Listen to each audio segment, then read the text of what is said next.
Mr. Albelushi? I'm ready whenever you are, sir. Let me know. Okay, I was just waiting for. Yeah, yeah. So tell me when we're starting. You want me to, well, it's already live now. I'm just not recording yet. Okay. When do you want me to start recording now, or? Is it timing? You want me to record that? Yep. Quiet on set. Quiet on set. And marker. All right, so your midterm exam is next Tuesday. It's going to cover up to advanced diagnostics. You'll have 75 minutes for it. May not take you that long, but you'll have that long for it. And then the folks here in Tulsa, we're going to have a visit to our facility next Thursday. So you should arrive at the same time you would have arrived here. It's about a 15-20 minute ride at most, but leave a few minutes to get into the front door. I'll send you some more instructions for that, and it will not take any more of the time than this class. So we'll make sure we're done in no more than an hour and 15 minutes in case you need to get back. So again, I'll send you some more directions about that later. Okay, you guys hear me okay? I gave you guys a homework problem. It was pretty straightforward. Did anyone struggle with that homework problem? Anyone do it yet? No? Okay. All right, hey, that's good. I'm gonna, like we left off last time, we were talking about swirlers when I was starting to get into my zone where I got kind of excited. I actually wrote my master's thesis about the design of swirlers, but essentially a swirler is a device, as we discussed, that spins a fluid, like it creates a swirling flow, and if you swirl it enough, you create, the thing tends to stall, like it flings itself out, it creates a low pressure region in the center, and the fluid kind of collapses on itself and forms toroid-shaped recirculation zone, right? And I kind of defined what the swirl number was, which was this divided by this, right, and the radius.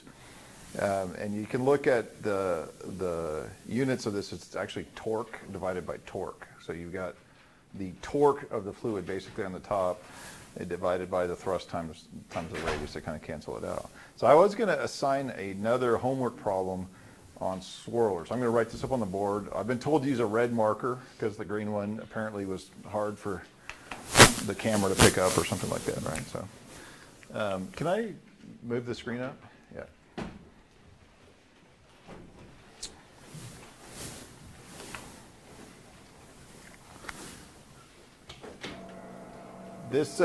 I'll make this problem a little more challenging than the first problem. So I'm going to make it a little harder, a little more fun to work out. And you'll have to do a little bit of calculus, which I always think is fun. So I'm just going to draw it up first, and then I'll kind of describe what we're looking at. So.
So we have a swirler. You can imagine that the flow is approaching it in this direction at some velocity upstream that is uniform.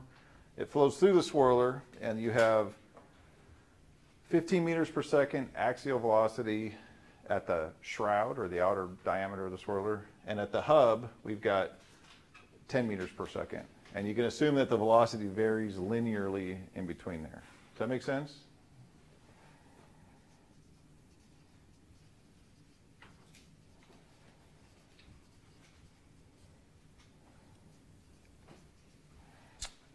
So this keeps the velocity term in the integral, so it makes it harder to work this out and everything doesn't drop out. But we're targeting a swirl number of 0.9, and we want to find what angle would give you that swirl number. So that's what angle the flow is coming out of the swirler. All right, so, and we'll take a picture of that and make sure we send it out with the things. In general, swirlers have to be designed that in these burner applications, to get a strong research zone, the swirl number has to be on the order of 0.6 or higher. And if you have less than 0.6 swirl number, you tend to get whirling flow, like a rotating flow, but it doesn't have enough of this kind of stall region in the center where it recirculates on itself. So it kind of, you can imagine just like a tornado coming out and whirling out of the burner, but nothing to cause the recirculation. So the intensity of the swirl zone is tied to the swirl number. So if you have a very high swirl number, you can imagine the recirculation is stronger, and a weak swirl number, you can have no recirculation at all or very weak recirculation. So hope you guys all got that problem, but if not, we'll make sure we get it out. So we're going to talk a little bit about gas injectors. So much of the fuel we burn, probably most of the applications these days that we design burners for are burning gaseous type fuels. So you can imagine, in the flame front off of one of these tips, it's the mixing is controlled by the mixing rate of the fuel and maybe by the properties of the fuel. So if you can imagine, if you're firing a fuel with lots of hydrogen, for instance, which is very reactive and very flammable, that flame front will be very close to the fuel injector. If you're firing a fuel that has a lot of inerts in it, like nitrogen or carbon dioxide blended in with other flammable ingredients, you can imagine that flame front might be pushed away from the injector. Usually this is, like, we don't usually anchor the combustion for these types of applications. We use a secondary device like a swirler or a bluff body to kind of anchor the flame front in space. But on each of these tips, you might see a flame igniting and kind of propagating farther or closer downstream depending on a lot of these properties. So it's just an interesting kind of thing. The nozzles that we tend to use are usually manufactured from like stainless steel type of, part, like machine parts. The simplest thing you can imagine is just an orifice where we just drill a hole into a flat surface or to a pipe or a casting.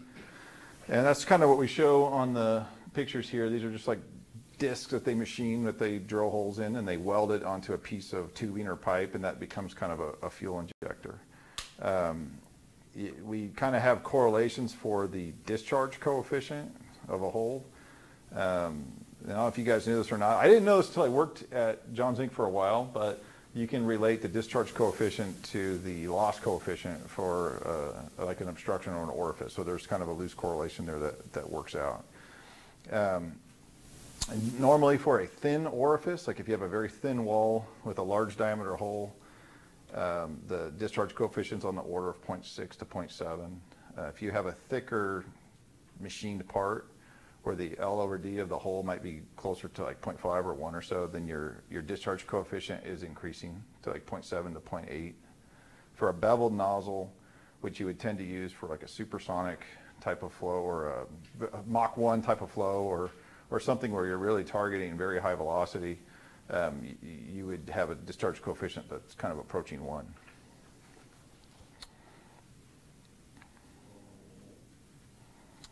There's all kinds of different looking gas injectors that you might see in a round boiler burner. The tips that I kind of showed you, this burner has those tips you can see kind of aligned in there. And those ones are what they would, in the industry, they call those a poker shoe.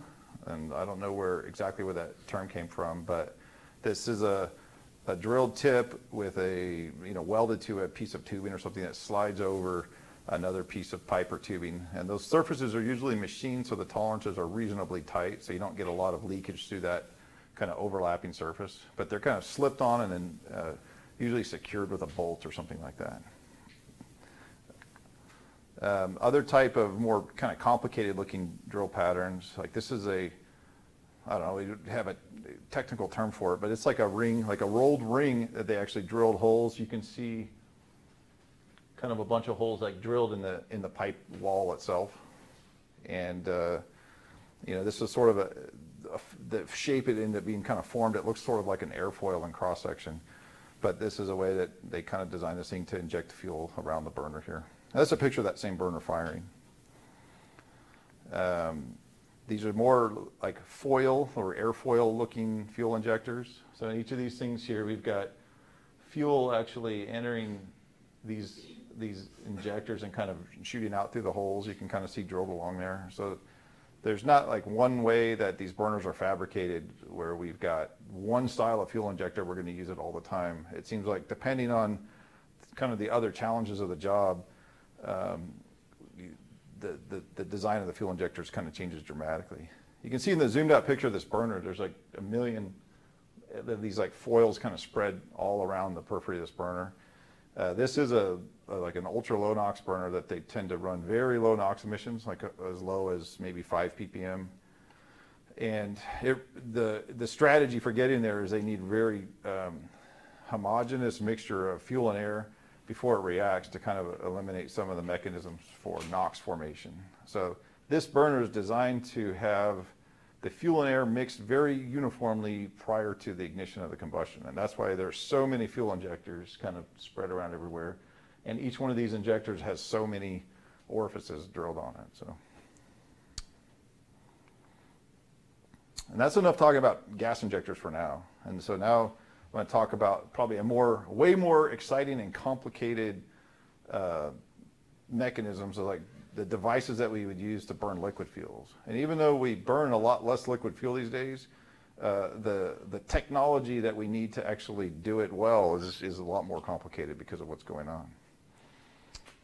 So the process of turning a liquid spray into a bunch of tiny droplets is called atomization. I don't know if you guys have heard that term before. And an atomizer is a device that we would use to kind of break a spray into tiny little droplets. Usually they have, there's different ways to kind of characterize the diameter of the spray that you end up with, like the diameter of the droplets that are in the spray you end up with. The Sauter mean diameter is a really common way. There are other ways as well. But you can see it is the sum of the volume of the droplets divided by the surface area of the droplets would kind of get you the Sauter mean diameter. The SMD is proportional to a lot of, or I should say proportional, but it's related to a lot of different things. The velocity ratio between the either the liquid phase, if you have a gas, it would be between the gas and liquid phases of the liquid fuel and the atomizing media, or it would be the shearing velocity, or the high velocity liquid going across stationary surfaces like metal surfaces as it's flowing past, that would create atomization.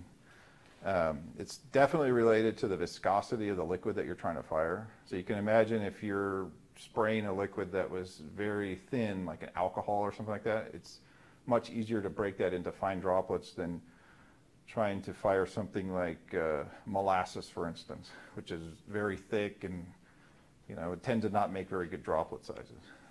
So the other things that are, the other property of the liquid that's important for atomization is the surface tension. So that is just the intrinsic property of the liquid that you're trying to be fire. The other two things, velocity ratio and viscosity, you can affect or control by doing different things, but the surface tension is sort of an intrinsic property of the liquid, so there's not much you can do with that. There are lots of different types of atomizers.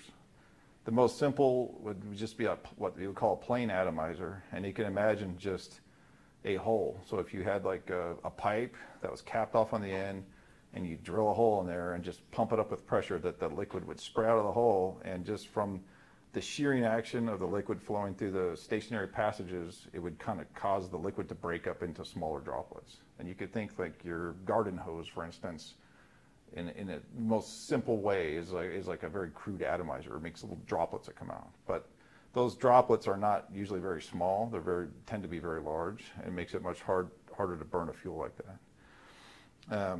They have other types of atomizers that, like a simplex atomizer or a pressure swirl is another term for it. And I have some slides that kind of show this later, but it is also what we would call a mechanical atomizer. I mean, it doesn't use a gas or any other mechanism to get the atomization. But instead of just having the flow kind of push through a hole, it's actually swirling the flow as it comes through. So the swirling motion actually helps the liquid break into smaller droplets. And then finally, what we call like internal mix or twin fluid type atomizers, where a gas is used to help assist with the atomization process. Generally, to get good atomization, you need pretty high velocity on the liquid. Well, somewhere you need a high velocity, either in the shearing motion or just in the kind of the bulk flow. You need velocities on the order of 120 to 185 meters per second. And basically, if you have some kind of atomizing mechanism, but nowhere can you have the energy in your fluids to get the velocity that high, you're going to have a hard time breaking it into small droplets. I didn't make this. Someone actually made this PowerPoint picture, and there's all these little individual circles that someone drew on there. It would look like a lot of work, but this is just a very kind of crude example demonstrating like why would you want to atomize a fluid? Like why do you need to do that for combustion?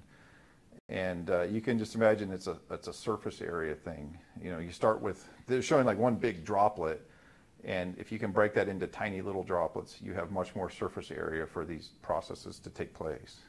And I don't know if you know this, but what do you guys think? Can you burn a fluid, like a liquid? Like, will a liquid burn? No, it won't, right? So when you're actually burning a liquid fuel, there's actually a more complicated process where we are breaking it into droplets, and again, those droplets get into the furnace, and there's usually heat from refractory or the flame that's already present, or this recirculating flue gas products in the swirler that is heating up those droplets. And if the droplets are small enough, they will evaporate. I mean, they'll evaporate quickly. You get those vapors, and those vapors are actually what is burning.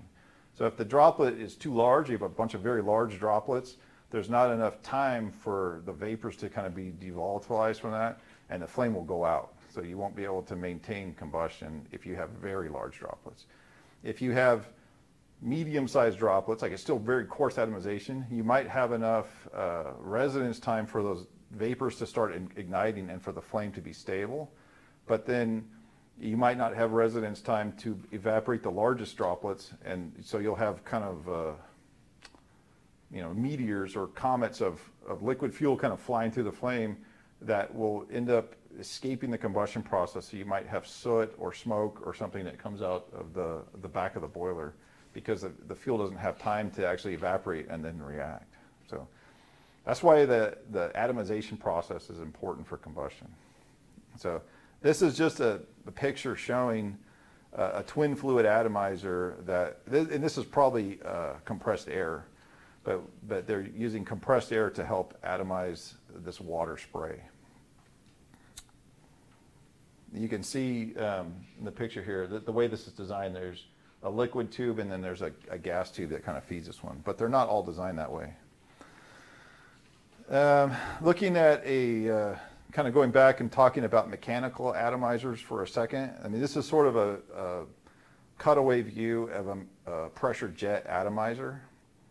Again, I kind of mentioned that the velocity needed to get good atomization was on the order of 120 to 185 meters per second. And you can see what kind of pressures you would need if you just took water. I think that's what we used in this example, just water, 9.806 newtons per cubic meter. You would have to compress that fluid to either 7 to 17 megapascals in order to generate those velocities going through the tip of this nozzle in order to kind of get a decent atomization out of that. And you can imagine that as you reduce the flow rate, like most of the times we're talking about a burner, they expect a turn down rate on the order of 8 to 1 or maybe 5 to 1 for big utility furnace. It's really hard to compress the liquid high enough and still maintain decent atomization as you go down in flow. So that's one of like the biggest drawbacks of a mechanical type atomizer is as you reduce the flow rate going through it, as the pressure falls off with the square of the flow. So it really drastically affects the performance in a negative way as you reduce the flow rates. So, and I don't have a photo of a pressure swirl atomizer, but I do have kind of, these are drawing of some of the parts. There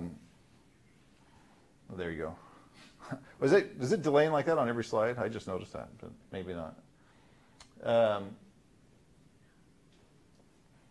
So in this device, this actually would be discharging in this direction. These components actually like stack together. The liquid flow kind of flows through these holes here. And if you can see this part, there's like little channels that are kind of cut into it that impart a tangential component of velocity to the flow. And then that is converged into this little nozzle and then through it and then back out. And you know that, well, maybe you remember, but your angular momentum is conserved. So if you create a swirling flow on a large diameter, which is sort of what they're doing here, and then you kind of compress it into a small point like that, the angular velocity is going to increase dramatically in order to kind of balance out the physics there. And that swirling flow is what kind of helps these things get atomization. But again, it's still a single fluid type device. As you turn down the flow rates in here, or as you reduce the flow, the pressure still tends to fall off with the square of the velocity, so you end up getting very poor atomization at the low end. Another kind of fundamental problem of both of these mechanical type devices, like the plain orifice and the pressure swirl type atomizers, is you can't really control the shape of the flame very well. So you can imagine a mechanical is one nozzle, so it's the expansion of that jet as it's coming out. You can't easily, you know, if we say the flame is too wide or too short or whatever you want, you have no ability to kind of make adjustments on the fuel side to change what that profile looks like. So you end up with burners that on the air side end up having lots of things like louvers and stuff where you can try to shape the flame characteristics with the combustion air that's going through it, and you're really limited in what you can do on the liquid side. Then we start getting into the internal mix atomizers. Things get a lot more complicated. This is where our machinists get really excited because they get to build all these parts and stuff. But if you kind of see, this is a cutaway view of a type of atomizer. This is something we would call a T-jet, and it stands for kind of a tangential jet. But you have a liquid fuel, in this case, going through the center, and you have an atomizing media that ends up in channels kind of on the outside. And you can see that the steam ends up kind of turning 90 degrees and impacting directly into the oil jet as it comes out. I know it's not super easy to see, but you can kind of follow the passages here. And so you'll get the steam jet impacting with the oil jet, and it kind of creates an emulsion of steam and oil or liquid fuel, and then those are conveyed through the holes here. And the part of the atomization process happens inside this this chamber, and the rest of the atomization process kind of occurs as it exits at these holes at pretty high velocity, and you have a differential velocity between the gas phase and the liquid droplets that are going through there, and it tends to break the droplets and make them smaller. Another type of internal mix atomizer that is really commonly used in our business is called a Y-jet. And you can see here, this is kind of a blow up of the tip here, even though it's got the same colors, but it's got a bunch of drilled holes in the tip, but the liquid fuel kind of comes in and the steam impacts it, and you can see this sort of makes a Y shape, right? So you should never let engineers name your products because they always come up with stuff like this, but anyway, you get like a Y shape, and this tends to, what we actually call a tip mix atomizer too, because all of the mixing of the fluids happens right at the tip, right before it leaves the atomizer. And it tends to have some advantages over the T-jet or the other inside mix where there's a lot of residence time inside the atomizer where the two fluids mix together. And certain fuels, you can imagine, I mentioned alcohol. It's very common that We have customers that want to burn alcohol, for instance. The boiling point of alcohol is such that if you mix it with steam, many times it will evaporate and boil. And if that will happen inside the atomizer, you can have a phenomenon known as chugging, where it's not the fun kind of chugging that you guys do at the, the parties or whatever, but it's just the atomizer with its chugging, and you'll see the flame will go because it's kind of going through a process where it evaporates the liquid, kind of forms a vapor that causes the pressure to rise, and the flow goes down, the pressure goes up, when the pressure rises, it kind of condenses again. So it kind of goes through a cycle, like an unsteady or an unstable cycle of evaporating and condensing, evaporating, condensing. And the result in the furnace is, the flame will start kind of sputtering in and out, and there can be all kinds of other problems. So many applications where you have a liquid that's very volatile and easy to evaporate, we will look at using an atomizer such as this where it's mixing just at the tip, so there's not a lot of time for that evaporation process to happen before it gets into the furnace. Or we look at atomizers that don't use steam as the atomizing fluid. And you can imagine for boilers, steam is readily available because they're generating steam, so you take a little bit of that steam out of the off of the drum or whatever, and you run it through the atomizer, and it's sort of a small loss on the efficiency of the boiler, but it's readily available. If you use another kind of gas like compressed air, you have to get an air compressor and compress that, and it takes a lot of energy to do that. Many times, like at refineries or whatnot, they'll have other gases like nitrogen or whatever. So it's basically any gas that can be used to do this. So it's most common that we use steam, but there are times where we use compressed air or nitrogen. Sometimes they use natural gas to atomize liquids as well. So that's pretty uncommon, but we've done that sometimes as well. One downside of this Y-jet type atomizer is it's really difficult to drill these tips. You can imagine this is better than a single jet. It's better than the pressure swirl in terms of what you can do on the flame shaping. But if you want to have a complicated drill pattern on this tip, it's really difficult to kind of align all of your holes and stuff so that nothing intersects on accident and everything kind of matches up. These days we do most of these manufacturing with CNC type operations, so it's made it much, much easier. And also that we draw these things in 3D and, using Inventor or Pro-E or whatever, we use those kind of packages. In olden times, all that was kind of done manually, so they would try to draw these things manually, and it was really hard to get this hole to line up exactly with this hole, especially if we're doing really complicated geometries. But now it's like easy to lay it out with the CAD software, and it's pretty easy to manufacture it with the CNC type machine. So it's made it so we can get a little more complicated with this type of atomizer. This is just some examples of some of the spray tips. In my office in California, I've got a bunch of, like the graveyard of things we tried or we did, and it's like piled up, but I didn't bring those with me. But most of this would be like a Y-jet type tip, and it's a pretty simple spray pattern. The inside mix type tips, you can have any kind of, like the T-jet type atomizer, you can have pretty much any type of pattern you want because it's just a cap that you're drilling holes in. And we even have a cap that's slotted like this, so the spray comes out in two fans of flame or whatever instead of individual jets. So it's just kind of interesting. Any questions? No? Okay. This is just some picture showing the diesel flame and kind of what that looks like.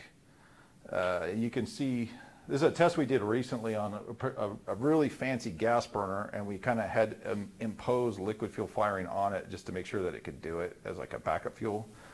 So we fired this in our test facility in Tulsa. But you can see from kind of burner fundamentals here, we've got a primary zone, so we've got a swirler in the center, we've got the atomizer here, and then there's a secondary zone where all the air kind of comes out there. And but anyway, that's sort of what the flame would look like. Oil flames tend to be much brighter and give off a lot more radiation than the gas flames. I don't know, anyone have an idea why that might be? Is it because they're heavier? Heavier meaning? Burning gas is more like uniform flame. It's not as, it's not like flowing around. Well, I think a lot of it has to do with the. Heavier fuel. Yeah, a lot of. I mean, heavier is probably a decent enough way to explain it, yeah. So a lot of it is the soot. So if you imagine you burn oil, you have to evaporate all these things, but you end up with like very heavy hydrocarbons or long hydrocarbon chains. You form a lot of soot during the combustion process. And that soot actually radiates a lot of energy away. A gas flame, there's soot as well, but it's a much smaller fraction than what you would see on an oil flame. So I think the emittance of an oil flame, like this is diesel oil, the emittance of that flame is probably on the order of 0.7-ish, something like that. Whereas a gas flame, typically emittance might be on the order of 0.3, something like that. If you fire like really heavy oil, like number 6 fuel oil or bunker C or crude oil or something like that, the emittance might be as high as 0.9 or even close to 1. And there's other fuels like hydrogen that doesn't have any carbon in it, that can't make any soot, and the emittance of a flame like that might be 0.15 or 0.2, something like that. So there still is emittance and it gives off radiation, but not from the soot going in the flame.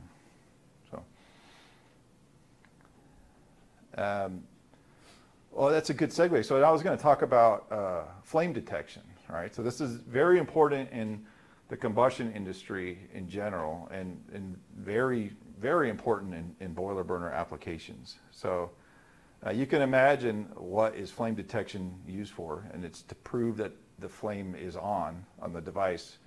And it's usually used like electronically, a means of electronically proving that the flame is detected. And it's used in a safety system to prevent the boiler from emitting fuel into the furnace when there is no flame detected. So you can imagine, like, in concept, it's very simple. And I think with your eyes, you have a very easy time of looking at a flame and saying, yeah, there's a flame there, right? But it's not as easy for the devices that we use to be able to detect a flame reliably, and also for it to be able to discriminate between what is a flame and what is hot surfaces that are giving off a lot of radiation. It's a little harder for these devices to do so. In our industry, one thing that they use to detect a flame is called an ionization rod, or they just call it a flame rod. And it's like a metal probe that they kind of put out into the flame, and it conducts, current is conducted through the ions that are in the flame. So it'll be between this probe and some other metal surface on the burner. And you have to kind of have flame in that whole region, and it will conduct electricity across the ions that are present in the flame. It's kind of interesting how it works, but these devices, they're not really that exciting to look at. It's usually just like a metal rod that sticks out, and it's usually connected to some sort of high-ish voltage source. So maybe on the order of 250 volts or so. I'm not an expert on the electronics on that, but I know that the flame itself acts sort of as a diode, is that the current can only flow one direction, and they can use that property of this to kind of detect, okay, the current's flowing the right way. They can kind of use that to say that there's a flame present. These things tend to be wear products, meaning that you're putting a metal rod into a combustion zone. They tend to burn up over time. They tend to oxidize just from the combustion products. You might get an oxidation layer on the surface of these flame rods that would then make it so it doesn't conduct the signal properly. So there's a lot of maintenance issues related to using a flame rod. I think one of the metals that they use for flame rods is canthal. I know that I remember looking this up. And I was trying to research properties of the metal, and apparently they use these same metals in the things where the vaping, If you're part of Vape Nation, I'm not, but if you are, it has these metal rods in there. That's what they heat up actually to create the place where they evaporate the whatever vapors that are in those things. So when I was trying to find properties online about canthal, it kept coming up to these things about vaping. And I'll tell you that Vape Nation is not as technical about how these things work as I needed it to be to understand the properties of the metal. So anyway, this is not super common. I mean, these have been around for a long time, but most of the applications we use optical scanners and not flame rods. So they're common in the industry. You'll see them a lot of places, but most new applications will have an optical scanner, and a flame rod is pretty infrequent that we would actually use it. So I have just a picture. This is one of our flame detectors that we make, which is called an iScan 2. There are all kinds of different models of them. This is just the one that we have, so I can show the picture without having to get permission from anybody. But these scanners can be set up to detect UV light. They can detect IR light. They can also detect visible light if that's how they're set up. Our scanner is set up to detect a little bit of IR light and lots of UV light, and it's sort of blind to visible light. That's just the way ours is kind of set up to do so.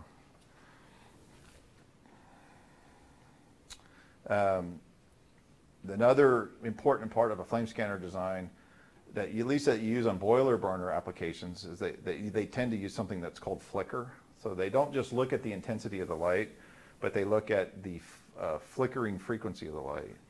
So you can imagine that a scanner would be an optical sensor that is sampling the light intensity at whatever sampling rate.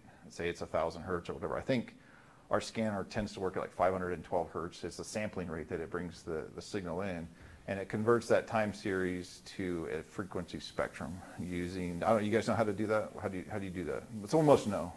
How do you convert from a time series to a frequency spectrum? Yeah, it's a fast Fourier series, right? So it's a Fourier series that you have to come up with, and I think we use a fast Fourier transform in the logic or whatever to kind of do that. But you'll kind of convert the light intensity to frequency spectrum, and you'll get a plot that looks something like this. And these little peaks, this is just a snapshot, but as you're running, the burner, a lot of these are random, and those peaks and valleys just kind of fluctuate up and down. But they tend to be kind of higher in amplitude at low frequency, and then the frequency kind of drops off as you go through time.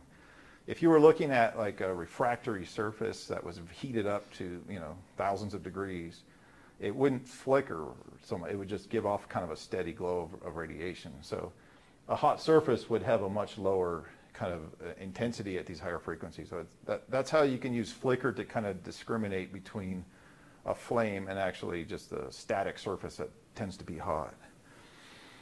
And this little graph, it also shows this other little red signal. These are actually two different, like we studied the flame and we kind of said this is what a flame looks like, and they kind of captured it. And then, but there's now background, they turned the burner off, but there's other burners in the furnace that are making flame, and this is sort of what the background radiation is in that case. So the scanner is able to detect, like we adjust these like levels and sensitivities, like what frequency we're looking at and what kind of amplitude range we'll accept, and it's able to then determine that there is flame there, but that is not the flame from this burner, it's a background flame. So you can use it to kind of discriminate optically from one burner to another. And it is really funny that a lot of time and effort and commissioning time and everything goes into setting these things up. If you look with your eyes at a flame, you can tell immediately, like the burner that's supposed to be on is not on, and that one over there is. Like you can tell like that, but this kind of hardware still hasn't kind of got to that point yet, And I'm sure there's smart people working on image processing and what you can do, visibly to look at a flame and determine these things, but that's sort of not the state of the art right now in the industry. So that kind of wraps up that section. You guys have any questions on that? No. Let's just talk about just boiler burners in general, kind of like the design strategy for assembling all these components together and how they would look like. I kind of talked a little bit about oil atomization before. I'm going to show you like a burner that fires oil, kind of how we would set it up. I'm going to talk about where we would put the fuel injectors and such for gas-fired burners, and then talk a little bit about the furnace themselves. I have some videos I want to show, so I'll find a way.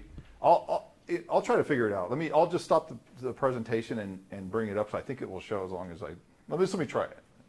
Let me hack it, but I only have 3 I think I was going to show anyway. So when we're firing liquid fuel, the atomizer is almost always in the center of the burner. This burner that I'm showing here has got gas injection. You can see these are gas injectors, and there's your atomizer, it's like right in the center. We get a lot of advantages about putting the gas injectors all different ways, because you can really shape the pattern of the flame and control the emissions. And the oil, it's like we could do that as well. You could have 8 oil atomizers and put them in different places. but it's such a complicated device to manufacture and operate, and you have to take it out and take it apart and clean it, that no one really wants to deal with that. So we end up having just one atomizer almost all the time, just right in the center of the burner. You might sometimes have two, where they have like what they would call an auxiliary atomizer that's right next to the main atomizer. And the reason that would be there is if you're firing your fuel and your atomizer gets dirty and clogged up, you would want to turn the aux atomizer on and turn the other one off and pull it out and clean it. But the other one is sort of in the, you might be located, you know, where one of these gas tips is. It's not in the center. The flame might be kind of lopsided and smoky looking and terrible, but you're willing to live with that for the brief amount of time that you need to pull the other atomizer out and clean it. You know, and that's, if you're firing in diesel fuel, it's very clean and doesn't really tend to gunk up and clog up atomizers. But if you're firing 6-oil or 4-oil or other types of fuels that tend to be a little more viscous and nasty, they tend to kind of form carbon and coke and all this stuff inside the atomizer that you have to take it out and periodically clean it. So, but the fact that you can't move the atomizer somewhere else, then your only ability to shape the flame, I mentioned a little bit, is on the air side. You can see in here there's some, like, you can see these things in here. A lot of times they have louvers in the burner that you can rotate, so you can actually make the air swirl in the secondary zone beyond what's swirling in the primary zone. So you can kind of have the primary zone swirling one way and the secondary zone swirl a different way, or you can kind of adjust it while it's firing. And they'll use that to kind of tune the shape of the flame or the properties of the flame. So if your oil flame is too long and narrow, it's too long, it's maybe smoky in the end and hitting the back of the furnace, for instance, you would rotate those louvers to create more spin, and the flame will become bushier and shorter. And conversely, sometimes the flame might be too wide, and you might spin the louvers the opposite way of the primary swirler, so you're kind of negating some of the net swirl in the burner, and that might make the flame a little narrower and get a little longer. So you can use that to kind of make some kind of crude adjustments on the shape of the flame. And then the other thing that we do is we would change the drill pattern. So I told you that we kind of machine these things on our CNC machines in Tulsa in our factory. But we might come up and say, the flame's too wide, we need to narrow it up by 5 degrees. So we'll drill a new tip with 5 degrees less. Or we'll say, it's not atomizing properly, we need a little bit more steam. You know, so we'll kind of change the diameters of the holes so that the holes for the steam are a little bit bigger and the oil holes are a little smaller. So we kind of make those adjustments as needed to shape the flame. It's best if we can do all these things while we're at the job site. If we have to go back to our factory to make a part and ship it out, then our customers are usually left waiting for, you know, to us to go through that process of designing it and then making drawings of it and manufacturing it and then putting it in the, you know, the FedEx box and getting it out to these guys the next day. And all that time, our, you know, customers tend to get really frustrated waiting around for that. So if we can have parts on site, a lot of times with our burners, we ship extra tips that are different designs. Then we can quickly swap them out, or you can make these adjustments with the louvers or whatever. So we try to build in flexibility in the burner so that they can make adjustments while it's running. It's funny, we make sometimes we'll make 2 or 3 extra oil tips or spray tips and ship them with the job. Almost always they get thrown out. So they'll put the burner in, they'll say, we got these extra parts, and they just kind of throw them away. And then we end up needing them, we have to rebuild them and kind of ship them out there. But it's kind of funny how that goes. This is that same kind of burner test I showed you before, just showing you different spray patterns that we were using and when we tested that thing out. And this, what I say is like highest NOx, that was just a single row of holes. So it was like a uniform row of holes kind of around the cap. And it made a very stable flame. The flame was very compact, and it made the highest NOx emissions. And NOx is sort of the main driver to a lot of our projects in terms of reducing or meeting, you know, some kind of strict NOx targets. So that's something that we always have to be wary of. We ended up making a tip that had a single row, and then this was actually 5 pairs of holes. So it had 5 groups of holes. And you can kind of see, if you look at the flame, there's sort of 5 sort of lobes you can see. If you were seeing a video of this, which I don't have a video of this oil flame, but if you watch the video, you can distinctly see that there are 5 lobes. It's just a static picture. It kind of freeze frames and you don't quite see it. And the NOx actually went lower as we did that, and the flame got a little bit wider. You can kind of see it's less confined than the first one. And then the last one was, that was like 4 pairs of holes. So it was a much, what we'd say, lanier drilling. And you can see that the flame is sort of like going onto the roof and getting pretty ugly. The NOx emissions were the lowest in that type of atomizer, but for most of our applications, because of the impingement that you're seeing here in this picture, it wouldn't be suitable. Because if you spray liquid fuel like onto the surface of a boiler, the boiler surfaces are cold, at least relative to the flame, and they'll kind of quench the process of atomization and reaction, and you'll end up with soot and stuff forming on the walls of the furnace. So, but a flame like this in a multi-burner boiler where you're not really constrained, like if you imagine you have 20 burners and the furnace is very large, this isn't really an issue that the flame is wider. It's only when you're talking about a single burner boiler where it's sort of confined like this that you have to be concerned.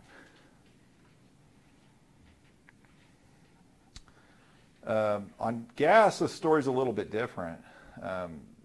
We tend to put, it's like easy to move the gas around to build different kind of fuel injectors.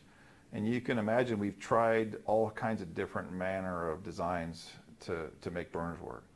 And this is by no means comprehensive, but I was just trying to kind of show example of like where do we inject the gas. And in the first picture over here, you can see it's the same burners that I kind of showed before, but the tips are all kind of clustered around the oil gun there. In that case, that gas flame is going to look very similar in shape and appearance to the oil flame, where we're kind of spraying it all out from the center, and it's not really distributed with the air in any particular way.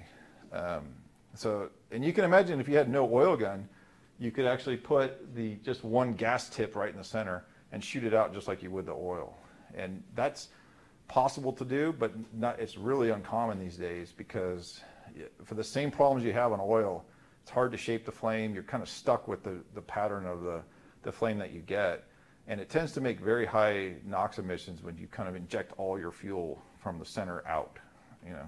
So what's more common is to kind of distribute the gas fuel in the secondary zone of the burner, and that's sort of what you're seeing in here, these designs.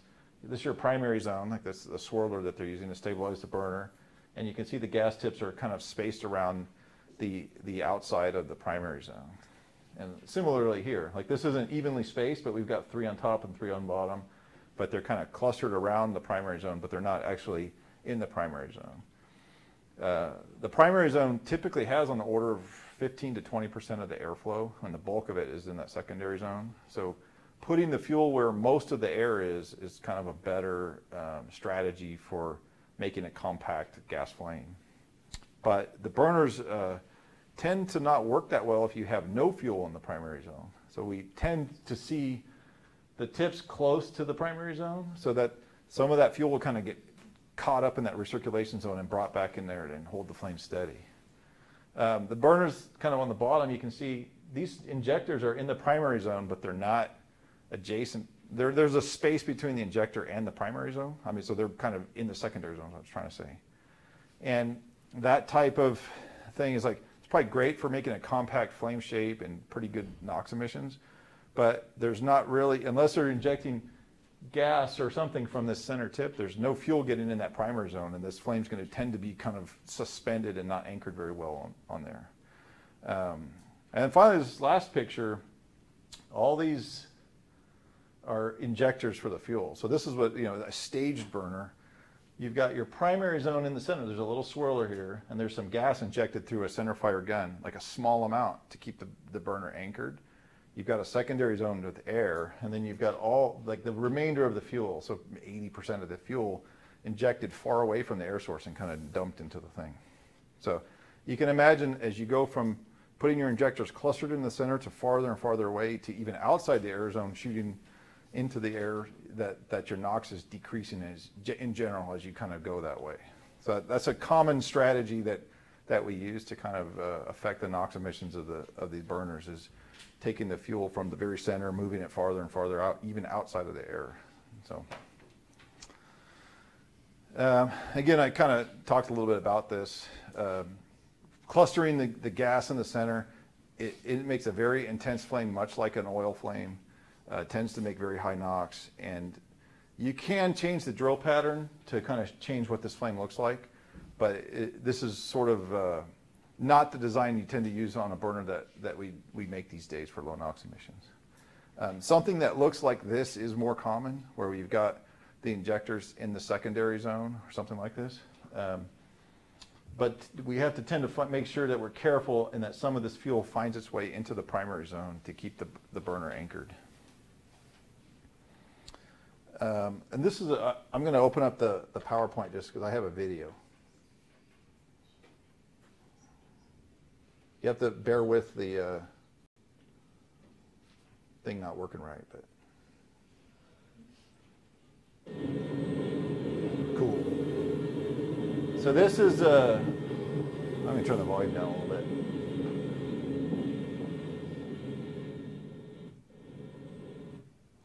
Whoops. So this is a burner that would have the spuds in the secondary zone around the perimeter of the swirler. And you can see this actually has 4 spuds or 4 injectors that are located out there. And you can kind of see how the kind of fuel is firing out that way. This does make a generally pretty compact flame, and it's pretty low NOx emissions, but it's not like ultra low NOx by any means. But this is a pretty common design for us. And for the record, this is about, I think about 50 to 60 million BTU per hour that this burner's firing at right now. How big is that? How big is what? The burner? The diameter of the burner, I think the secondary zone is approximately 24 inches. So it's about 2 foot in diameter in this case. And that furnace is about 7 feet wide. It'll give you from this wall to that wall, it's about 7 feet wide.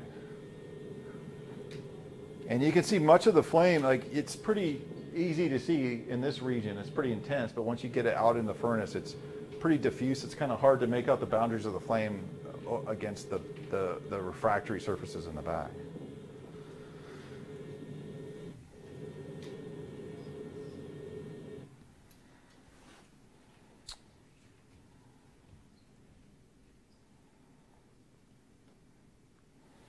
And again, talking about, I'm not going to bring the whole site back, so I have some more videos I want to show you, but the staged gas injectors, where we locate the fuel injectors outside of the air zone, you know, you get delayed combustion. You can imagine that fuel won't react in the furnace until it finds oxygen, right? And it won't find oxygen until those jets actually kind of travel in the furnace far enough until it meets with the air that's coming out of the burner, and it will kind of burn in that zone. And the trick to this, when you say very low NOx emissions, the trick is the primary part of the flame. We have a primary zone, you have a flame, you have ignition.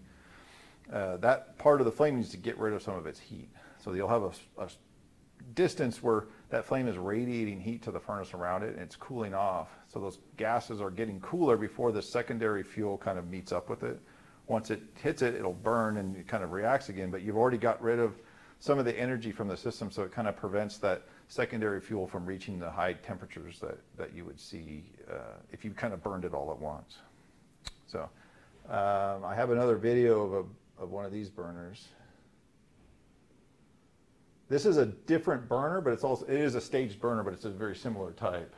But we have our primary zone in the center, there's a secondary zone, and then there's these ports, and there's these like big holes in the wall, but you can see the fuel injectors kind of located in here. There's no air going through those ports. It's just a big hole because it was a test burner and we needed room to move the injectors to different locations. But all of the air is actually going through the primary and secondary zone on this burner. Oops. I want to give you some sound, but anyway. So, and this, you can see there's a little bit of flame in the center. I think about 15% of the total fuel is being burned in this zone. It looks probably similar to the other flame you saw, but out here it's like very diffuse, very hard to detect, you know, the boundaries of the flame and what it actually looks like. Does the sound come from the flame burning or from the diffusion or the atomization? Well, this is firing gas, so there was no atomization on this particular thing. So it definitely comes from the combustion process. There's also noise from the gas, because it's usually at reasonably high pressure, like maybe 2 bar pressure or something like that. And as we take the pressure drop through the valves and other things, you'll hear some pretty high frequency type noise, you know. This video is probably taken at, you know, obviously at the back of the furnace, looking back into the thing, and all the piping is on the front. So I think a lot of the sound we're hearing here is actually from the combustion process, but it's not. I'd say, like, I was there. I know it usually sounds a little lower pitched. This sounds a little higher pitched, so I think it probably didn't capture the audio exactly right. But it looks cool, right? That's what I was going for.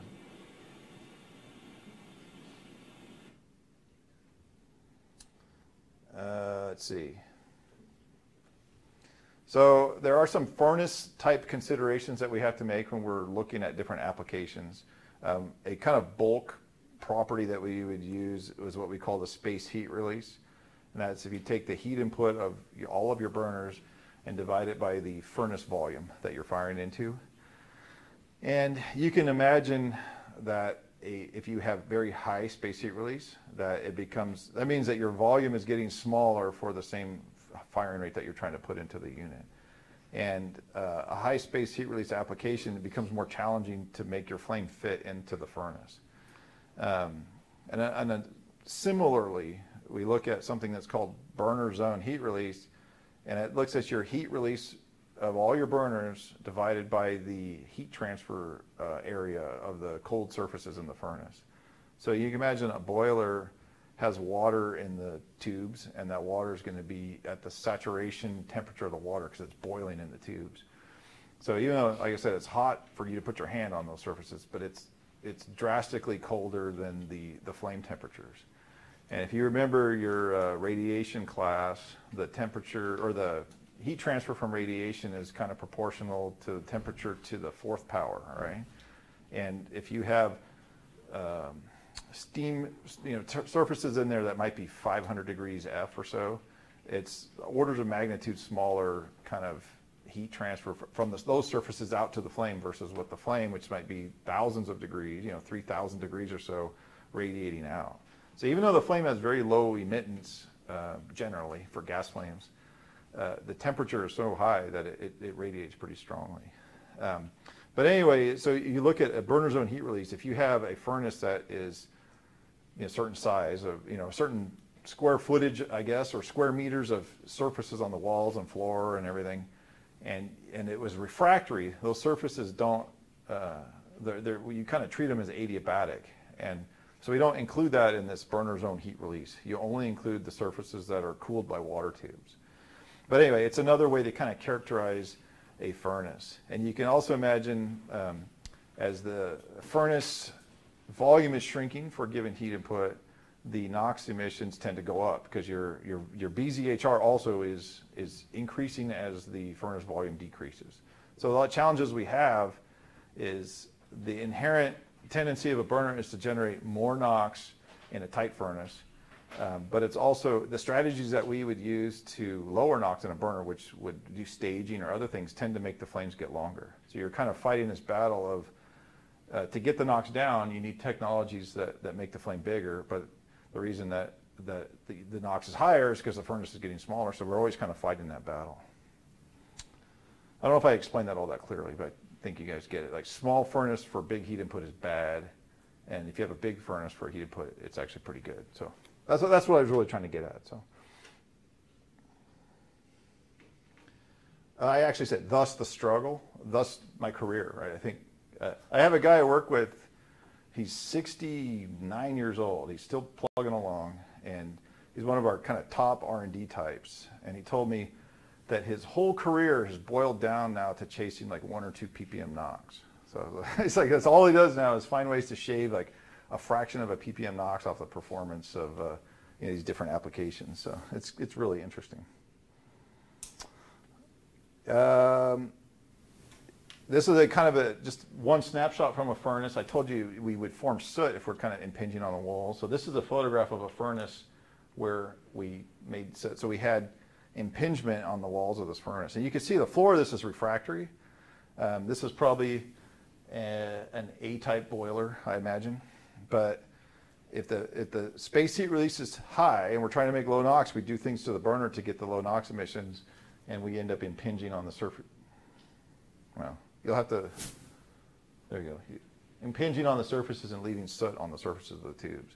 Generally, that's not automatically a problem, and it doesn't necessarily hurt the boiler to have soot lay down on the tubes. You can imagine they're used to seeing intense radiation from the flame. If you put soot in there, it ends up acting as like insulation on the tubes, and it insulates it from the fire. So the heat transfer will be reduced slightly. But the customers see this and they kind of freak out. They believe that it's going to break and burn down or whatever, so they kind of don't allow you to do that. Plus, usually when we're on site working on this equipment, if we lay down a little bit of soot in the day or so that we're there, you know, if you leave it like that over months and months, it might accumulate into much thicker deposits, or they might get stalactites and stuff of soot kind of forming in different places, so it becomes a little bit more clear. I want to show you another example of a staged gas burner, and you can look at this one. There's no swirler on this one, right? So this burner has a bluff body in the center, not a swirler. And the secondary zone is actually slots. So this doesn't have like a annular secondary zone. It has slots where the air is kind of injected in, you know, out. So it's a little different, but the fundamental concepts are the same. And you can see out here, these are staged fuel injectors. So we're injecting fuel out into the furnace there, but all of the air is going through these kind of slots in the secondary zone. I have, I think, a video of this one firing too.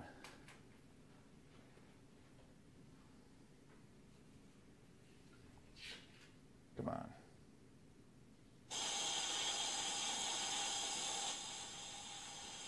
Whoops. So it's a similar kind of thing. There's a little bit of fire you can kind of see anchoring the whole combustion process. All those surfaces in there they're covered in refractory. You can see they're kind of warming up and glowing. That helps support the combustion a little bit in this burner as well. But most of the fuel is being kind of injected around the outside and kind of burning in the furnace here. For fun, just to give you an idea, this is about 320 million BTUs per hour. So this is a pretty big burner. And the flame on this one was about, I think, 12-foot diameter by about 50 feet long. So you can't, it's hard to see the boundaries of the flame. It's kind of hard to detect the flame length.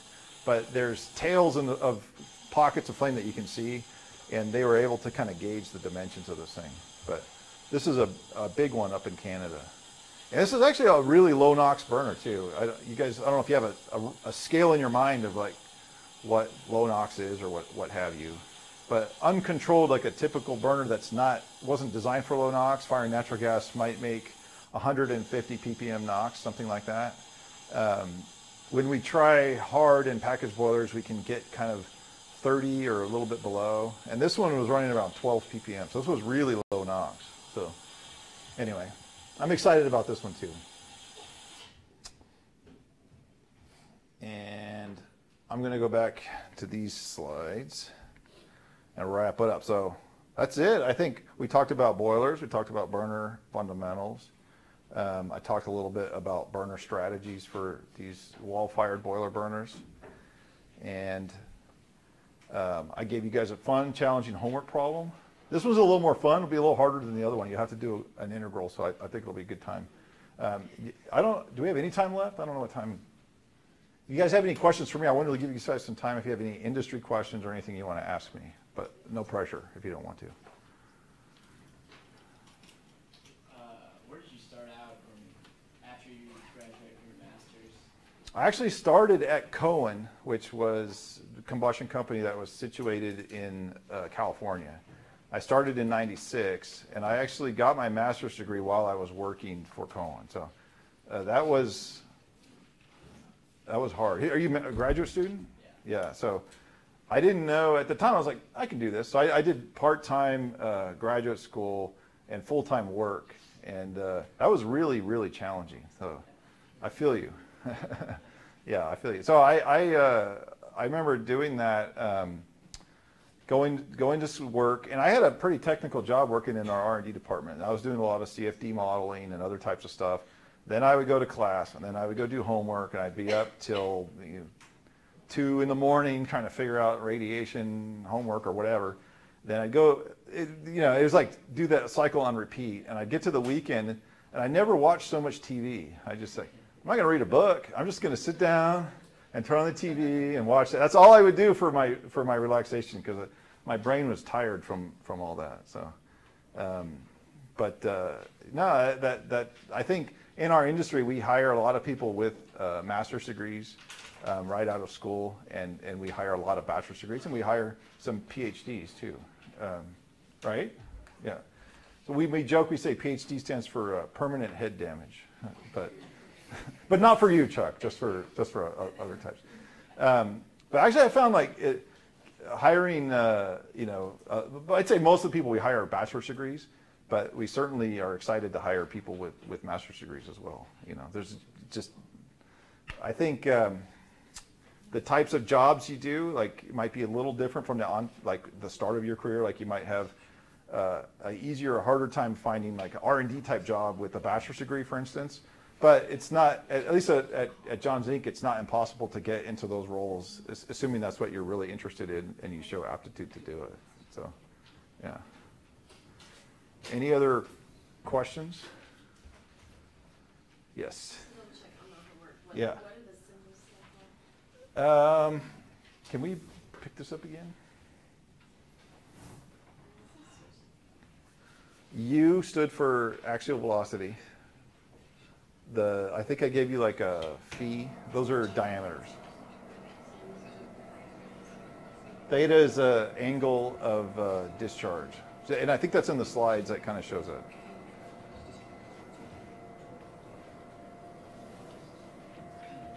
So this is at the diameter.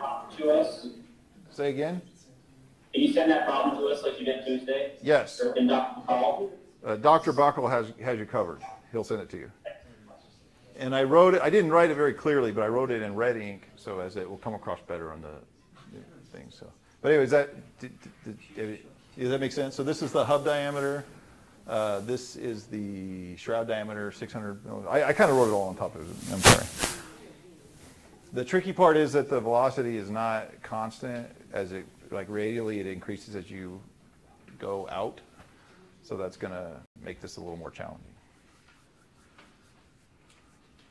All right. Any other questions? No? Any feedback from you guys? Oh, hey, there you go. I'll take it. I'll take it. All right. Thanks a lot.